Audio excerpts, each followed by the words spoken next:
So welcome back to Third Age Reforged and to the Dead Marshes, and I've been given quite a lot of replays actually in the last few days, so I should have more than enough to keep the content flowing on a regular basis for the time being, which is always good to see. I always worry a little bit when I'm a little bit low on replays, whether they're my own or ones people have sent me, because then I never want to sort of go too long without posting anything.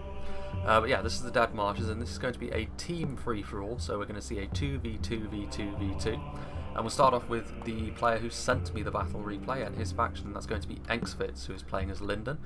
And every battle replay I've done ever since the base version of 0.96 released, I think Engsfitz has played as Linden, the ones that he's been in, so definitely found his favourite faction, and I can see why. Linden are a very solid all-round faction, but I will be skimming through the army compositions a little bit more quickly than I normally would, simply because there are quite a lot of armies on display and I don't want to take up too much time looking at the armies, and of course, for the most part, we're just going to be looking at the units without talking individually about them. So without further ado, he's got some Linden Guard and some 4 Linden Archers here for his Archer Corps, some 4 Linden Marines as well. The Linden Javelins, of course, a big part of their strengths. 2 more units of 4 Linden Archers, some 4 Linden Pikes, some more 4 Linden Marines. And back here, I assume we're going to start to get into some of his more melee units. So he's got the Linden Infantry, he's got some 4 Linden Pikemen as well, and then back here, a unit of Noldorin Guard and a unit of Mythlon Marines. And then some cavalry out wide here to try and do some sneakiness around the outside of the Dead Marshes. Some Noldorin Horse Lords, of course, the Knights that Linden can bring, and the Wardens of Harlinden. And some mobile units to sort of try and navigate the maze that is the Dead Marsh can be very, very useful. But of course, the chances are players will see them coming because it's very difficult to circumvent entire positions without them noticing.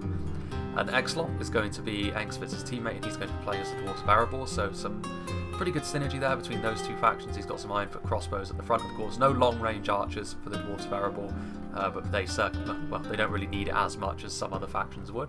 Some Ironfoot warriors as well, the basic frontline infantry that they can bring. Ironfoot pikemen and several Ironfoot pikes actually, in addition to the halberds, so a lot of pole arms indeed. So he is going to have to be careful a little bit if he goes up against a very archer-heavy army.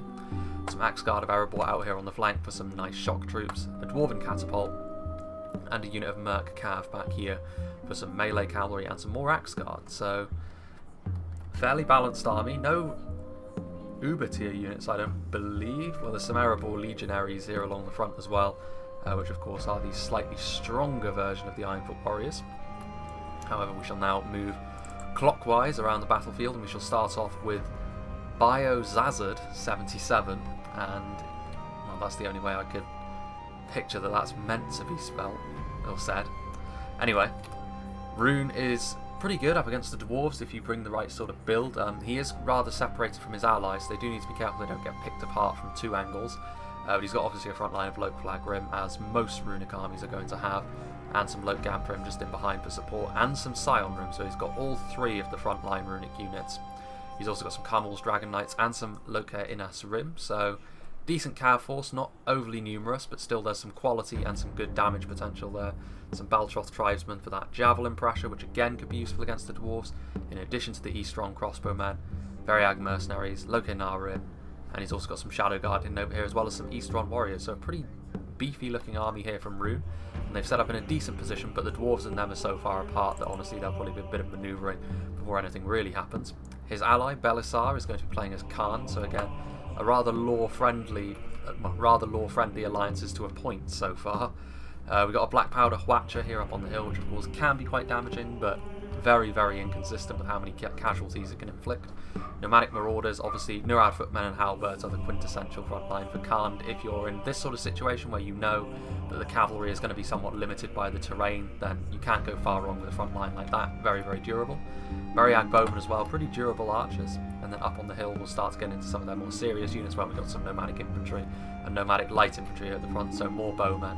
But he's also got some Brotherhood of the Lance, some Nomadic Marauders, the Variag Cataphracts as well, so the Candish Knights, more Light Infantry and some Brotherhood of the Sword, so a pretty well-rounded army indeed, solid front line and good utility troops. Then moving over here we have Frodo playing as the Realm of Mirkwood, and just having a look at this, it's very clear that most of his army is going to be hidden, as Mirkwood is wont to do. So we've got some Dagnirim Ik Erin out here on the side, some Horse Archers, bold to put them facing Khand, but Khand actually haven't brought any Horse Archers, so might end up being a pretty good move, provided he can keep them away from the Candish foot archers, of course. And then we've got the Heer units over here, which represent the solid backbone of the Mirkwood forces. Possibly he's going to shift his entire army over to try and help his ally quickly. Heer E Ek, Heer E Orth, and Heer E Peng. There's also probably some Heer E Lung. Actually, no Heer E Lung. So interestingly enough, he's gone for the Alps this time. And his ally over here is going to be Turbos, playing as Arthedain. He has got some Fornoster Rain Knights over here, single HP Lancers, so they're pretty well armoured though, so they will be a little bit more durable than basic Lancers from other factions. He's got a Trebuchet, which is actually already in range of his foe. Potentially a good move actually on a map like this, we shall see. Knights Voluminous, of course, one of the hardiest cavalry units in the game, and some basic Arthedain Sergeants, which are essentially lower tier versions of the Arraign Knights we just saw. He's got some dismounted Knights Voluminous as well as some dismounted Fornoster Rain Knights. A full front line, it looks like, of Arthedain Pikemen with the armour upgrade, so a solid front line there, and then of course he'll have a skirmish presence as well. He's got some, well, actually there's some Agwe Inanwaith, or Yar Agwe Inanwaith over there from Mirkwood, but the rest here is going to be Arthedain Marksmen, so a solid archer but nothing too special. And then finally, the faction which is probably deployed together the most of all of the teams on display, we have Mark XMD playing as Angmar, so he's got some Witch Realm Inquisitors out here on the flank, but the primary bulk of his army will be alongside his ally, and I assume this is two Orc factions, and indeed we have Declan Gardiner over here playing as the Goblins of the Misty Mountains, so it's going to be Angmar in the Misty Mountains. So yeah, overall we've got some lore-friendly teams.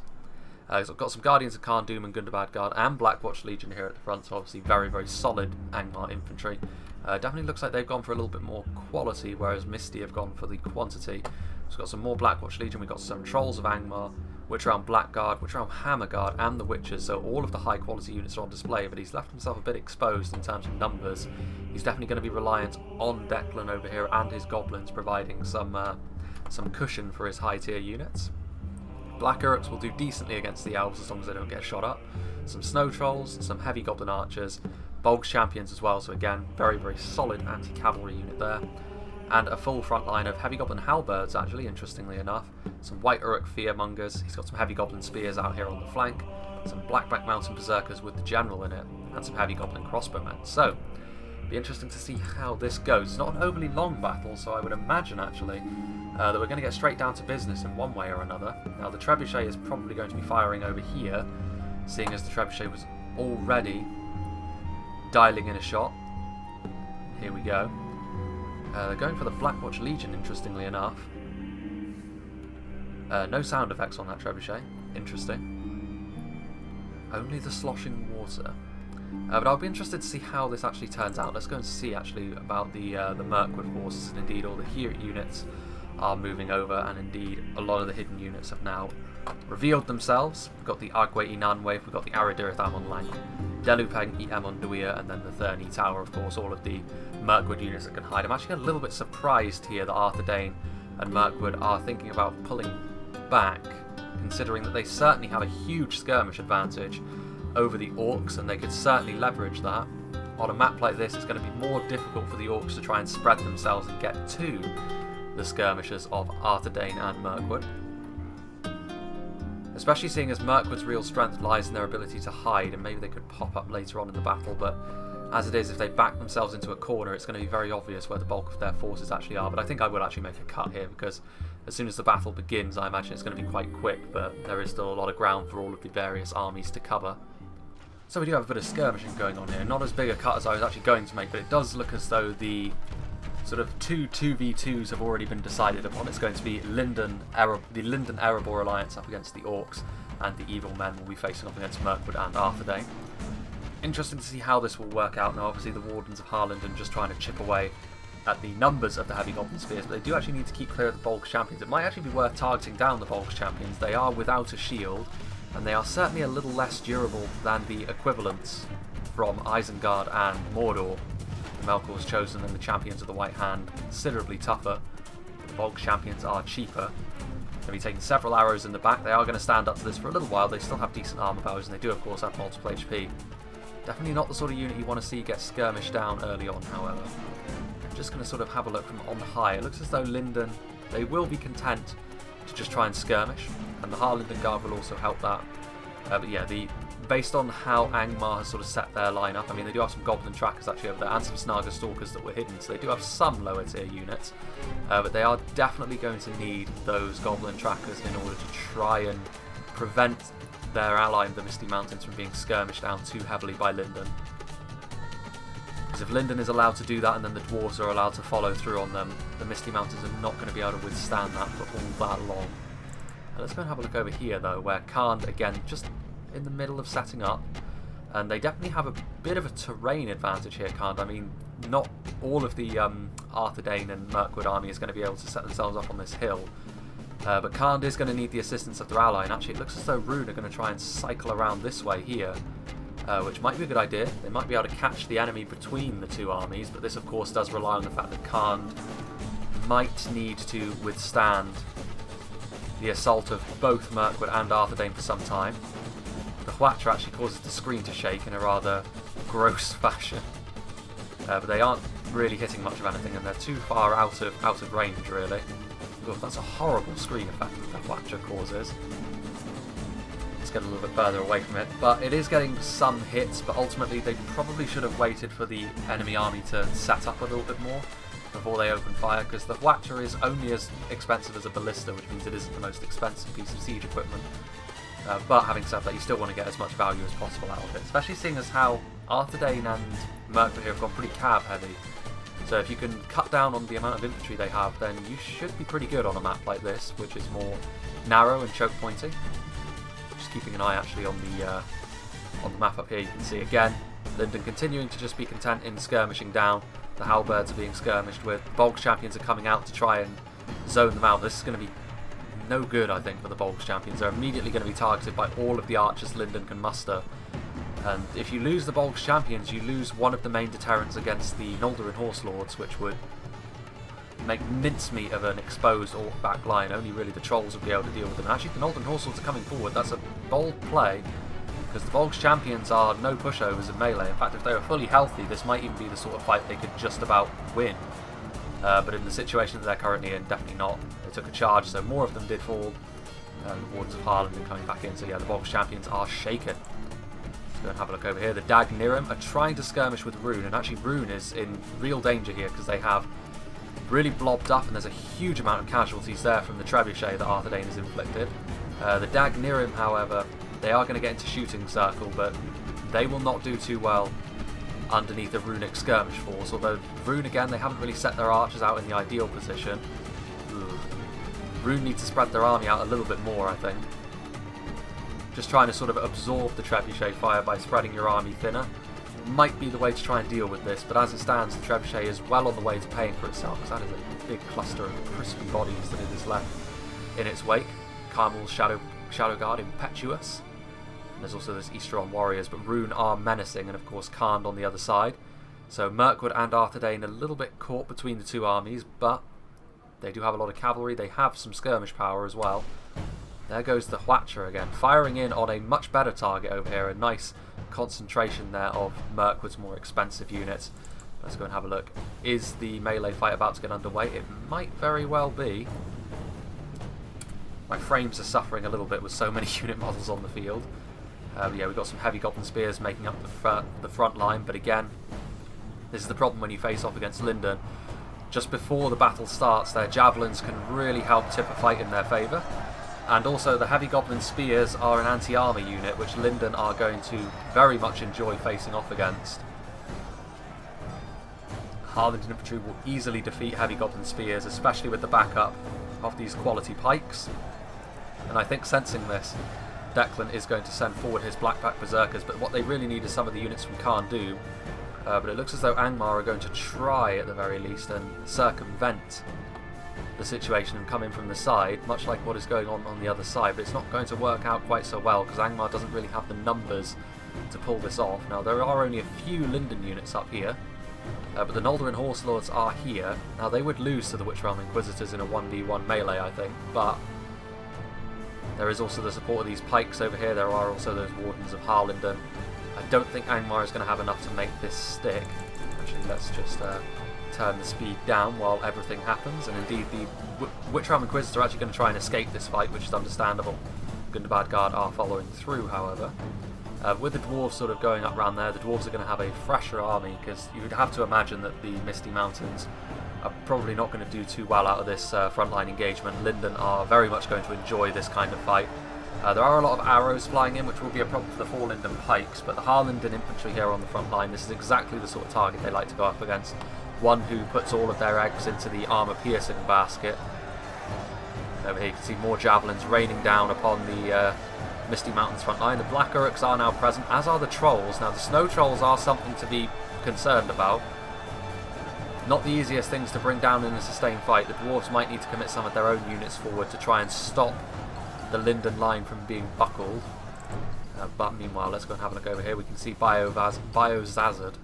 I hope I'm saying that right and not making a complete tit of myself.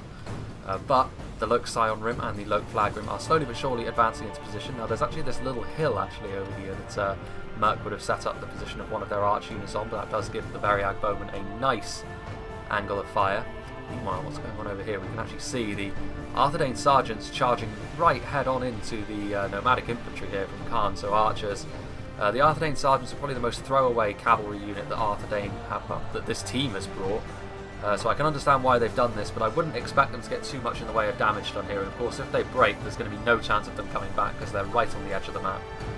But it is going to be a very interesting, slow fight. I'm not sure Khan actually have got the manpower to withstand the full force of all of these skirmishes over here. So Rune is going to need to try and break through over here, but whether by accident or design, Mirkwood are exactly the troops they want up against Rune. It will lessen the effectiveness of the flag and Gamp rims substantially. So we shall see if this pull comes off for the Mirkwood Arthedain alliance. On the other side, however, let's see how the Snow Trolls are doing. Very well, actually. They've crushed the middle of the line here, so the Trolls have managed to reverse the fortunes of the Orc alliance over here. Some Forlinden Marines that are presumably out of ammo coming in, but they are spearmen in melee, so they won't be too effective against the force like the Trolls. The Blackback Mountain Berserkers are in here as well, and they will do pretty nicely against some of these basic Linden units. But you can also see here the Axe Guard of Erebor moving forward. There's also these Wardens of Harland, and what's going on with Angmar here on the side. Again, I'm a little bit concerned they don't have the numbers really to do much of anything over here. The Goblin Trackers are firing, and they should do a decent amount of damage to Linden units. They are going after those Ironfoot Pikes. Ooh, those Witchram Inquisitors. That was not the fight that they wanted to take. That's a dreadful mistake. 4 Linden Pikes skewering several of them. And Engsfitz must have been delighted with that catch. Didn't even have to work for that one. And now the real danger unit here in the Witchram Inquisitors is probably gone, and this means that the Noldorin Horse Lords and the Merc Cavalry from Erebor could come over here and wreak some havoc among the Goblin Trackers, taking away some of that range firepower. Let's go and have a look over here on this front line. How are the Orcs doing? They are pushing back against Linden, but now you can see Erebor Legionaries coming in to plug the gap.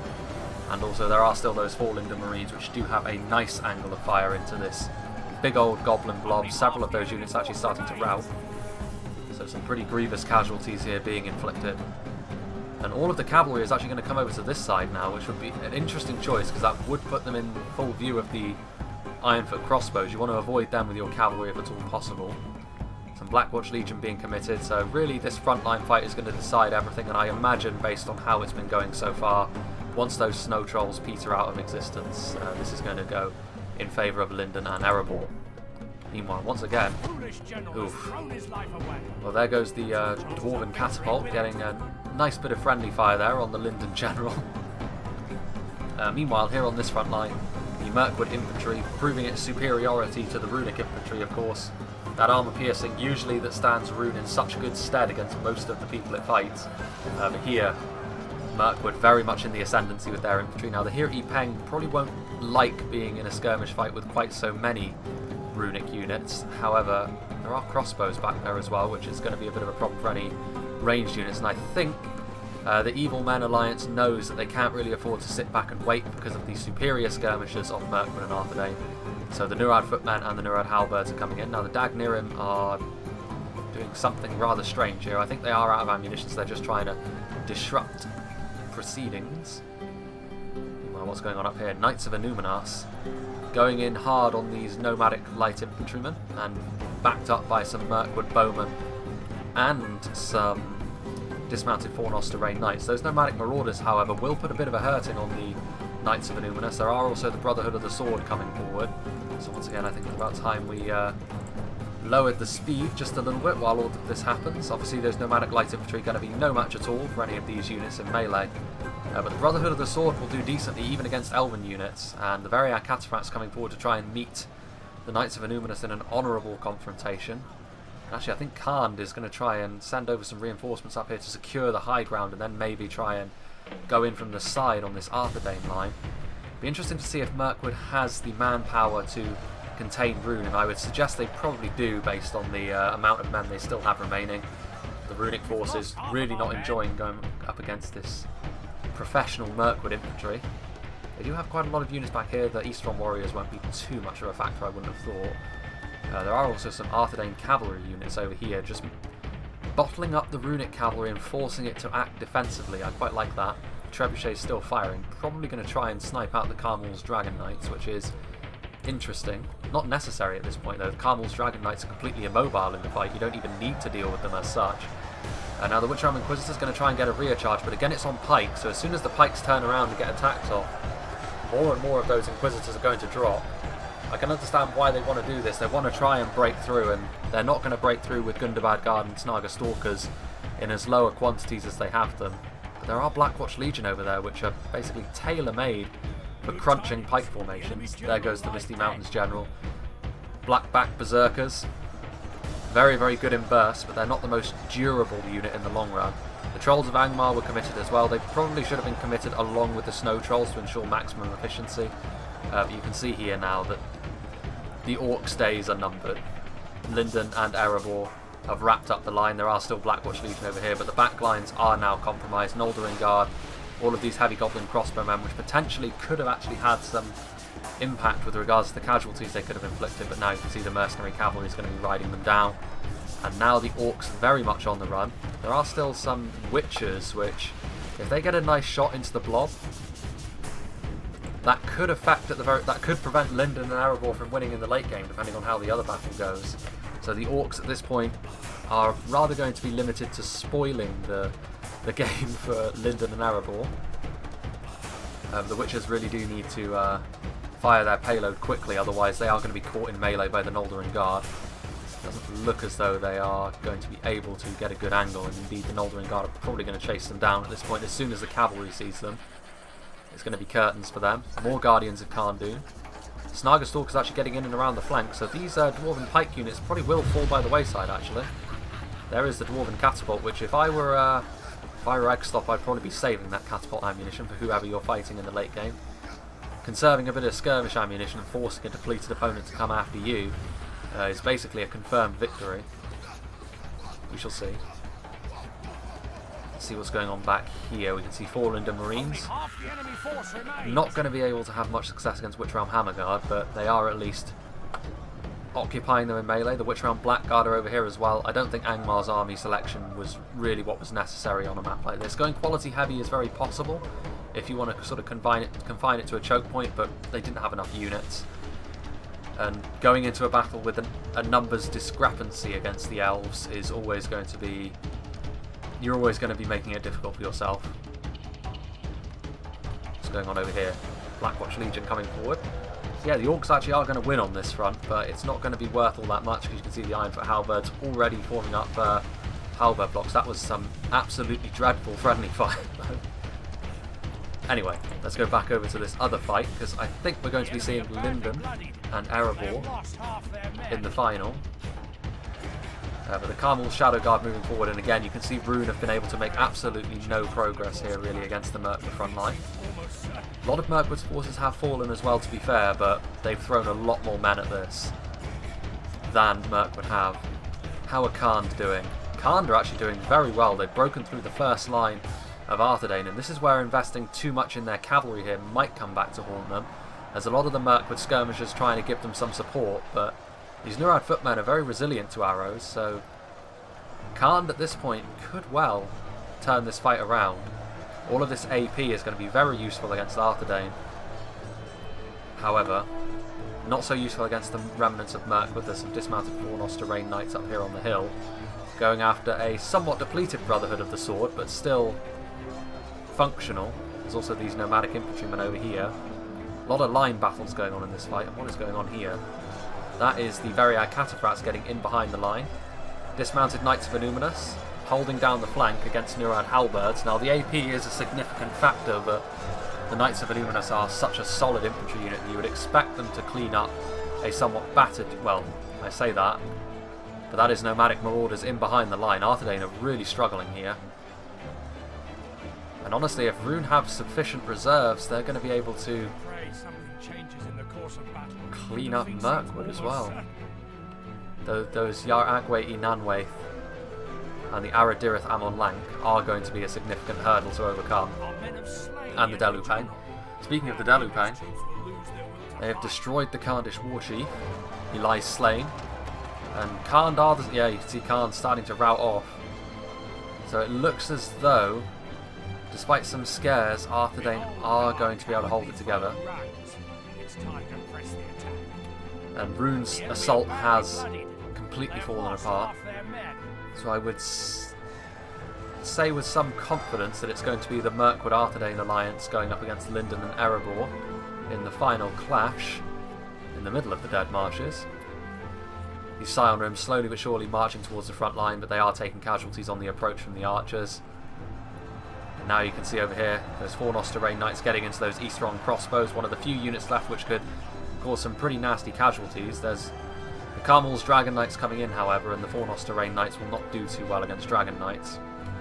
But yeah, these basic runic spears going to be no match for this Mirkwood infantry, which has done really, really well on that front line. Really showed Rune who's boss. And over here, I think this is going to be just about it. Yep, the Dismounted Knights of Illuminus held firm. Khand have fallen apart. Looked promising for a little while there, but ultimately they weren't able to make it stick. The morale shock of losing their general was probably the final nail in the coffin. What is going on over here? I think this is just about it. I mean, there are the Goblin Trackers, which could inflict a few more casualties onto Erebor, but these Blackwatch Legionnaires, they are not going to be enough to take on the entire might of Erebor all on their own. I'm not sure if we will ever get to see the Witches perform. But there are actually some crispy bodies over here, which might well be a sign of the Witches. There is also these Witchround Blackguard over here, which won't go down easily. The Harlanded infantry will not be enough to kill them. Goblin Track is still firing away. This Merc Cavalry is not shock cavalry, so it's really struggling to keep these units over here from having an effect. Noldorin Horse Lords are, of course, but only 3 of them remaining. What is going on? Harland infantry rousing off. Witchrealm Hammerguard as well, so they've got the Blackguard and Hammerguard still alive, which is not exactly lightweight units here, which Linden are having to try and finish off. They really should be trying to just overwhelm them and kill them off quickly, because feeding some kills into these Angmar elites is going to hold you in pretty bad stead in the late game. Especially if it's Erebor with the ones with the primary force left, because that Mirkwood infantry could yet get more kills. Snaga Stalkers routing, some Guardians of Khan Doom that presumably have returned from routing. They're not going to be enough to inflict too many casualties, I wouldn't have thought. Yeah, the Dwarves are slowly but surely going to be finishing off all of these filthy goblins over here. Ironfoot Warriors, obviously going to be far superior to Goblin Trackers. Let's see how Rune are doing, because Rune did at least have some forces left when last we left off. You can see here that the Veriag Mercenaries are now being committed to the front line, and this is going to be yet more kills for the Mirkwood units. They are taking rear charges, to be fair, from the Dragon Knights, which won't be too healthy for them. This Mirkwood infantry is going to be very useful in the late game, provided they can preserve it. I believe Khand are all but destroyed. Well, there's still some nomadic infantry up here, but naturally they're not going to last all that much longer. I would imagine they're probably going to break pretty soon, especially with the Dismounted Knights of Illuminus here. Indeed, they are shaken. Now they're steady, though. Again, Khand, not the finest morale in the game, but they have proven themselves to be somewhat stout in the face of impossible odds here. But obviously these Dismounted Knights of Illuminus tanking their way through the halberds. They're going to be able to do that against these archers as well. Nomadic infantry are, I believe, a hybrid unit between archers and infantry. Line infantry, I should say. It's a pretty good all-round unit that Khan have available to them. This trebuchet has moved closer to the action over here. That's going to be the end of Khan. Might be the end of Rune as well. So interestingly enough, actually, the Orcs might have lasted longer than the Alliance of Evil Men. Indeed they are. So, well, there goes the Runic General. Finally finished off by the Mirkwood Infantry, which has performed excellently so far. And I think, yeah, so the Orcs actually managing to hold on for longer periods of time. Whether or not Lyndon and Erebor will regret not finishing them off sooner, we shall see when the late game rolls around. I'm not sure who has the advantage here. Erebor probably got, in terms of a single faction, probably got the army that's in the best condition, and also that artillery might well prove to be very key, depending on where the battle takes place. Those Goblin trackers are making a real nuisance of themselves. Lyndon, of course, not so great under arrow fire. You can see here the Imladris style of armour on some of their banner carriers. There is the pseudo Witch King there, with his giant thorned great mace. Yeah, I mean, every kill is going to count here into the late game, and Lyndon's army's looking pretty battered and bruised. And they don't have much in the way of skirmish power left. I think they still have some ammunition on the Mythlon Marines. I didn't see them in use, but then we have been flitting backwards and forwards between two theatres. Got some Merc cavalry, which will be pretty useful to defend against the Arthedain cavalry that still lives. It won't be sufficient to beat it, but it will at least give you some mobility to try and deal with that. So yeah, that is pretty much all she wrote. We shall stick around and see how much of a fight the Witcher-Ram Blackguard can actually put up. Now the Goblin trackers have concealed themselves again. That might be an interesting thing. If one unit of Goblin trackers can swoop in the late game and claim victory for Angmar, that would be very bizarre. Yeah, the Witcher-Ram Blackguard individually are very, very powerful. One of the strongest sword and board units in the game. Not the sort of thing you can throw any old rubbish at and expect it to win. There are actually some Forlingdon archers coming over here. Well, there's only one left now, and that is the general. Look at that lance. Some red in that lance. Well, there goes the Witch King. So finally, Lyndon and Erebor can begin the process of marching towards Arthedain and Mirkwood, and vice versa. So yeah, I think I will make a little cut, unless the Goblin trackers reveal themselves, in which case we'll cut back in for a little bit. But until then, we shall see who wins the final confrontation. So the Trebuchet still has ammunition, which might prove to be a factor, but honestly, having a look at Mirkwood and Arthedain's remaining force, I'm not sure whether they've got enough to survive the weight of numbers that Erebor have left in particular. But they do have some skirmishers left alive, but I am somewhat concerned about the Ironfoot crossbows that still very much have some ammunition. So the Arthedain cavalry is unlikely to be playing too much more of a role, although having said that, it does look as though most of the Arthedain cavalry actually died previously, so never mind. There's a lot of these Arthedain pikemen over here. Might be a bridge too far, well, might be one battle too far to ask the Mirkwood infantry to do it all over again against Erebor as well, especially with the backup of some of Lyndon's forces that are still alive. So some skirmishing back and forth between some battered Forlingdon archers and some Delupang over here. Body-piercing projectiles, always a big plus, but I don't think there's enough of them to really do enough damage quickly enough. The Dwarven Catapult is also another point in favour of the Dwarf Elf Alliance as opposed to the Human Elf Alliance. But they have chosen a particularly labyrinthine part of the map to have the final battle on. There's a lot of smaller choke points and a lot of quicker ways around, as opposed to the outer parts of the battlefield, which tend to have larger stretches of water and fewer opportunities for flanking. So we shall see. Individually, the Dwarven units might not do too well against some of the Elven ones, so it's going to be very key to sort of mix and match the strengths of those Arthedain pikes in with the quality Elven infantry. Forlingdon archers taking a little bit of skirmish fire, only a couple of them falling by the wayside, however.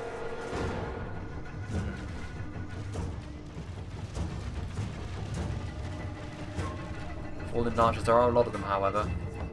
Mirkwood traditionally don't do all that well under sustained firepower either. Amendim archers, which are out of ammunition, so they'll be little more than cannon fodder on the front lines at this point. Aradirith Amon Lank. Trebuchet's still firing, but the Dwarven player, seeing the danger,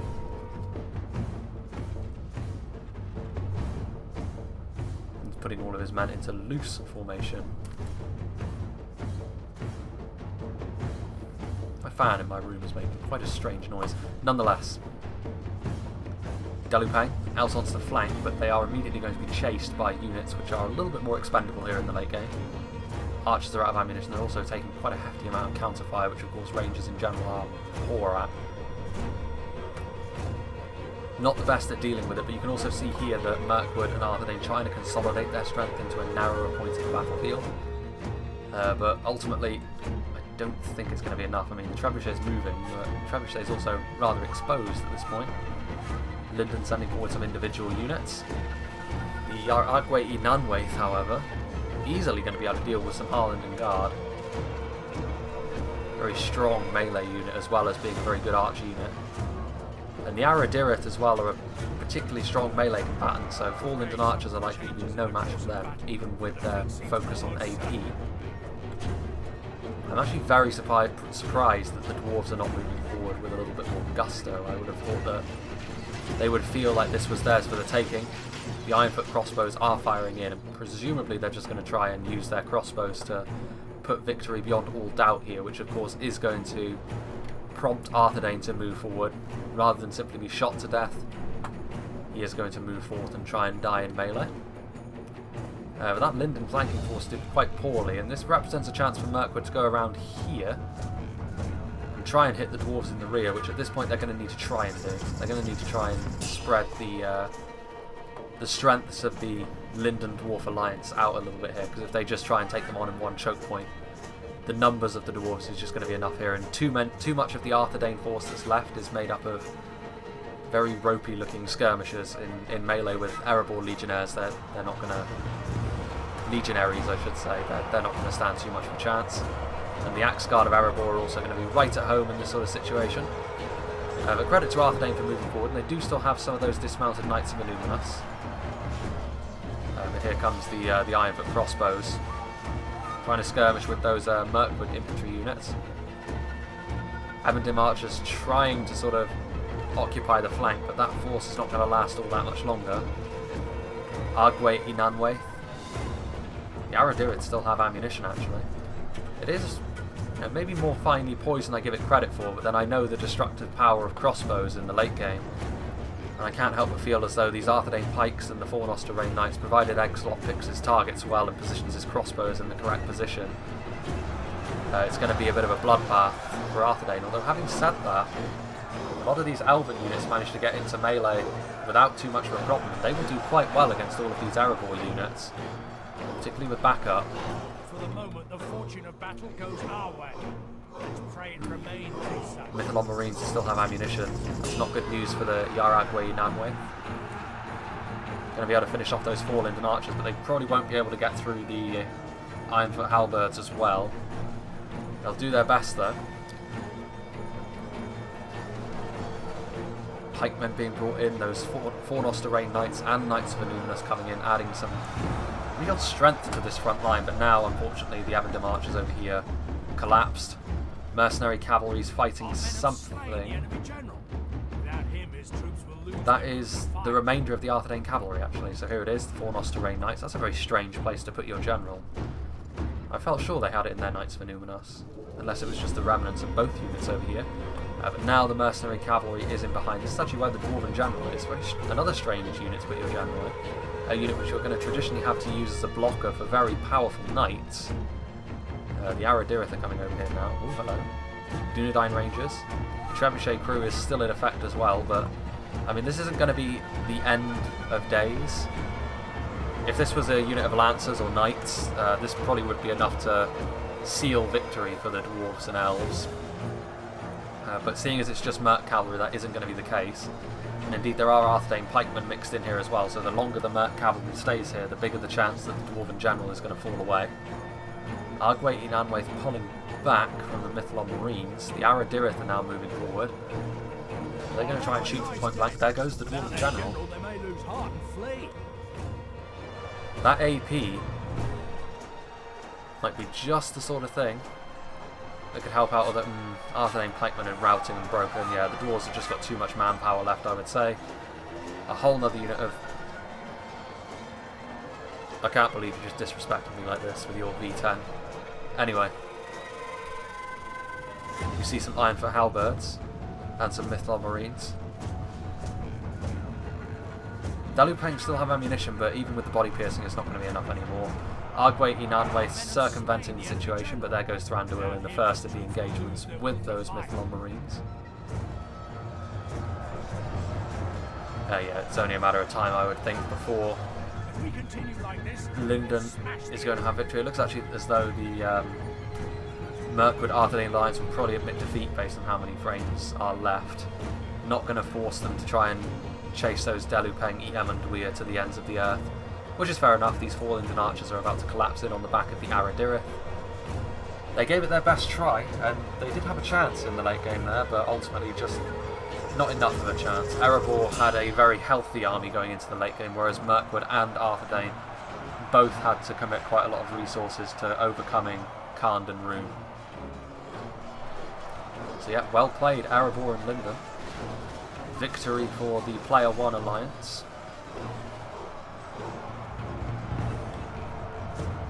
The catapults doing their customary swivel in place. It's always the worst when they do that, I hate it. Never getting into the right position to fire. A lot of routing going on. A lot of these high tier Mirkwood units will of course fight to the death, and I imagine they're just going to admit defeat when they see all of these Arthadane forces running for the hills. The Dwarven General is dead though. In fact, all of the generals are dead because of the Linden friendly fire. Well, the Dwarven catapult getting the Linden one in a friendly fire. So no generals left alive, but a lot of dwarves. Erebor coming out of this battle with the most, and indeed Mirkwood getting the most kills. I do think in terms of efficiency they certainly had the best fight. Rune really struggled, you know, only 484 kills. They threw themselves against that Mirkwood front line and were sent packing in a big way. The Misty Mountains also struggled, and again it's for a similar reason. They had a lot of AP units and they were up against Linden, which is pretty much the worst timeline for the Misty Mountains. Angmar did okay, to be fair, considering that I feel as though his army maybe wasn't ideal for the situation it was in. I feel as though, especially if you're up against Linden as an Elven faction, you need more numbers, because Linden are capable of bringing a pretty hefty amount of numbers themselves. I mean, 1400 is bigger than the other Elven faction on the roster. Arthadane doing okay, Khand doing okay considering the situation. They had to charge right into the gut of a lot of Arthadane and Mirkwood skirmishers. So yeah, let's go and have a look at what sort of units did the damage here for Linden. The Harland Infantry obviously had a pretty efficient game for the most part. You can see where the Trolls were because there were less kills here. But where the Trolls weren't, Harland Infantry performed very well. 4 Linden Pikemen also performing very well against the Goblin Hordes. And yeah, that's pretty much it. I mean, the Harland Infantry and the Linden Pikes are always going to be very efficient against that kind of army. The Nolden Horse Thor is actually not breaking 100, which means, you know, the combination of wargs and crossbows and archers and all sorts probably did make it a little bit more difficult, combined with the kind of map that the Dead Marshes are. So yeah, that was an interesting free-for-all. Worked out, you know, again, like a 2-2v2s took place, and then, you know, the final 2v2. It'd be interesting to see one of these battles in the future where it turns into 4 separate 1v1s, and then obviously chaos can ensue in the late game with all sorts of politicking going on, but still very fun to watch. Linden and Erebor, in my opinion, definitely deserve to win. They exploited their strengths and exploited the weaknesses of their opponents very, very well. But shout out to the Mirkwood player as well for being the single MVP of the match, I would say. But yeah, hope you enjoyed this. Big thank you to Anxfix for sending this to me, and I hope you'll join me for whatever is next.